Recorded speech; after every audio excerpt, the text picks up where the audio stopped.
Hello friends, మీరు part 1 video చూసింటే ఈ part 2 వీడియోలో నేను ఎక్కడికి వెళ్ళాను తెలిసి ఉంటుంది. మేము ఫైనల్లీ ఎంట్రీ అయ్యాము లోపలికి. అక్కడ కూర్చోబెట్టారు, సీటింగ్స్ ఇచ్చారు అండ్ ఒక కవర్ ఇచ్చారు. దాంట్లో ఒక ఫైల్లో ఏ కంట్రీ అబ్రాడ్ వెళ్తే ప్రాసెస్ గురించి ఉంది. అండ్ నెక్స్ట్ ఒక నోట్ ప్యాడ్, వాళ్ళ ఒక పెన్ ఇచ్చారు. UK visa fees waiver, and this is for Canada also. Okay, now for Canada also we'll be having a biometric fee.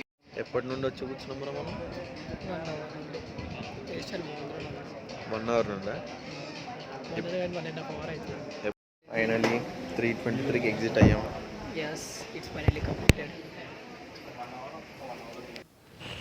మేము అక్కడే ఉన్న పంజగుట్ట రెస్టారెంట్కి వచ్చాము, మెరిడియన్లో. అక్కడ వెళ్ళి ఇద్దరం మినీ చికెన్ బిర్యానీ బుక్ చేసుకున్నాం.